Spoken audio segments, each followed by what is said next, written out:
I don't know why companies see my cardio equipment reviews and see the pain in my eyes and say, you know what, we should really screw with this guy and send him something else to just help him out. But here we are. I've slipped so low, I'm reviewing a treadmill. If I had realized by starting a YouTube channel I'd be spending my non-existent free time doing the very thing I hate the most, running, then I might have made smarter life choices, but I'm not that smart. But when a company wants to send you a $4,000 product, I mean, I'm dumb, and I'm not that dumb. So today, we're reviewing the AssaultRunner Elite Motorless Curved Treadmill. And if you're wondering what all that means, it's a way for a company to remove all the fancy and expensive parts, but still charge you a lot for it. Now, that's a joke. Please keep sending me free things to review. And yes, Assault was nice enough to send this out to me, so we're gonna go in depth on it to see if it's really worth that high price tag. So what is a motorless or manual treadmill? It means you literally power it yourself. As you walk or run, you're exerting the force required to move the belt rather than the belt being spun by a motor. It also means you control your own fate, which actually sounds a little bit dark now that I hear it out loud, but we've all seen enough motorized treadmill fail videos to know there's a little bit of truth there. But since you control the pace, you can go as fast or as slow as you want, which creates a more natural experience than just pushing a button to set the speed. Now, don't mistake that for me saying that this, at least at first, provides for a natural experience. On a traditional treadmill, you can just mindlessly run because once you push that button, the belt just keeps continuing at that same speed. With a motorless curved treadmill, there's definitely a learning curve. Your pace will waver and it will take some effort until you spend some time with it. That's not to say it's a bad experience or that it's difficult to pick up on, but it will take a conscious effort to get used to it at first, and I say that as someone who spent a lot of years as a runner, from middle school into college and beyond.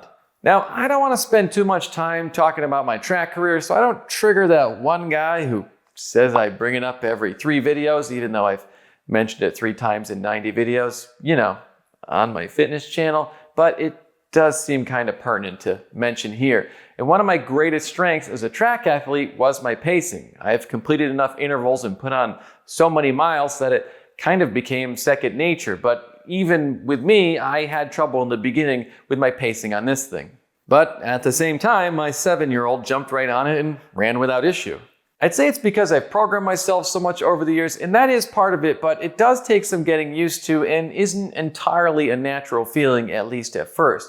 One of the other big differences with one of these things is that curved shape, which is supposed to reduce the impact of running. And I can honestly say after running for so many years, that's one of the reasons I didn't want to compete anymore. That wear and tear on my body was creating aches and pains, and I remember thinking I'd end up with osteoarthritis like so many of my family members. The curve is also supposed to emulate a more natural feeling of running versus a traditional treadmill and help with your running form and technique. Technically, they state it as engineered to naturally mimic above ground running.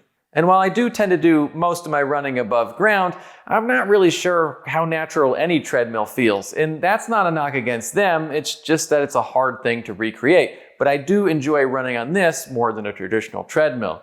And what they mean by that statement is that since you propel yourself with this thing, it's constantly adjusting to you and your workout. So as you get fatigued or accelerate and decelerate, it will react accordingly since you're the one powering it. So how does it feel once you get used to it? It provides for a smooth running experience, but the weight and resistance of the belt combine to force you to exert more force in order to actually keep that belt spinning. So you're literally spending money to make cardio worse, but it does burn more calories. So if you're stuck in hell, you might as well serve your time quicker. There's also no flywheel to smooth out the speed, but that's a further testament to the simplicity of the system. It means everything is under your direct control. It never feels like the belt is trying to get ahead of you or pull you along, but it's also one of the reasons it takes some getting used to, because you have to kind of ramp up and down those speeds. You can't just burst into a sprint, but you can definitely go faster on this thing than you'll probably ever feel comfortable doing. So for your entertainment, here's my first attempt at trying to sprint on this thing. You run on a belt that consists of textured rubber slats that creates a pretty comfortable and supportive experience. It provides for a stable running platform and enough cushioning that your body's not going to take as much of a beating as it would out on the open road, but probably has a bit less absorption than some other expensive treadmills. The belt glides smoothly on its 100 sealed bearing drive system, and I've had absolutely no issues with this thing, though I have read enough stuff that makes me wonder a little bit. People saying they've had issues with noise on the belt and other things, and them saying that Assault has been slow to respond. Personally, I can't really comment on that because I've had it for like 5 or 6 months with no issue, but I have read enough stuff that makes me wonder a little bit. It's got a 70-inch long and 32-inch wide footprint, which means it takes up a good amount of space, but I find the belt to be a little bit narrow at 17 inches wide. But there's got to be a little bit of give and take here because you need space to be able to step on and off, and it's going to be really hard to sell a treadmill that takes up a lot of space. But even with its size and weight at 290 pounds, moving it around isn't too difficult. Just get behind it and get your hands around that big black bar, and the 2 feet in the front make it pretty manageable. And you can pretty much put it wherever you want because the 2 back feet are adjustable, so you can level it out if you're on uneven ground. And the fact that it doesn't need to be plugged in gives you even more freedom. We've had this thing for months and have gone through 2 gym remodels in that time, so it gets moved around constantly and nobody's ever had a complaint about it or had issues moving it. Now, the display works well and it's easy to see, but it's really not anything to get too excited about, and nobody would fault you for wanting a little more from it, but it's hard to get more from one of these things without a dedicated power supply. It shows your classic speed, time, distance, and everything else you'd expect, and can be programmed for your typical workouts like intervals, or you can target things like calories or heart rate if you've got your own monitor, which connects via Bluetooth or ANT+. It comes with a lifetime warranty on the belt, 10 years on the frame, and a 1-year labor warranty, which versus the AssaultRunner Pro is a big upgrade, but it also costs an additional $1,000. And of course, it's got my favorite feature, the multifunctional center storage compartment with those dual water bottle holders. The packaging job was great for me and everything arrived in phenomenal shape. The only issue we had is that the trucking company dropped it halfway up the driveway. So Winnie really loved me that day as we brought it up piece by piece in the pouring rain. Assembly is pretty straightforward if you follow the directions, but I put a lot of this stuff together with my son, and I tend to regress to a 7-year-old with my ability to focus, so we might have put some things together wrong, but it is pretty simple. The deck comes pre-assembled, you just attach the uprights, the handles, and the console. Which does take some time and effort because there's a lot of little screws you have to put in to hold the handles, but it's not terribly difficult, just tedious.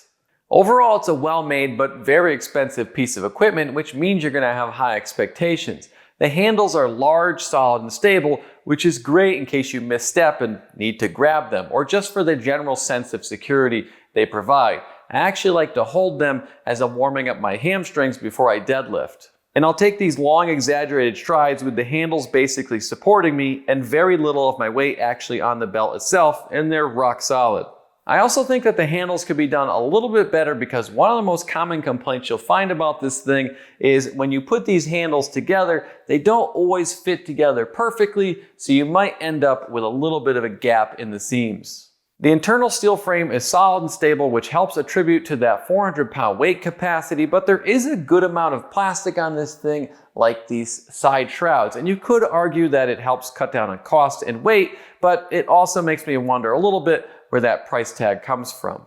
At $4,000, this is an expensive item, no way around it. Sure, the free shipping is factored in that price, and this thing's got to be really expensive to ship with how large it is, and it weighs even more in the crate. And I'm not saying there are other treadmills that cost as much, like the Trueform Trainer, which is also made overseas, or even ones that cost more, like the Trueform Runner, which is $7,000 but made here in Connecticut. But since none of them have motors, electronics, and other fancy high-end touches like the ability to tilt or over-the-top displays, it really makes you wonder a little bit where that cost comes from. But on the other side, less parts, less pieces, that's going to be less problems. And you're not going to have to worry about replacing or maintaining those expensive parts like those motors. So it should provide for a low maintenance experience and potentially less cost and more longevity in the long term. When it comes down to it, it's a great treadmill, and I've had this thing for 6 months and it's treated me really well. Listen, if you've made it this far, please subscribe. I know it's a meaningless number, but it makes me feel better about myself. And throw a like and a comment in there if you're feeling generous. Thanks for watching. I'll see you next week.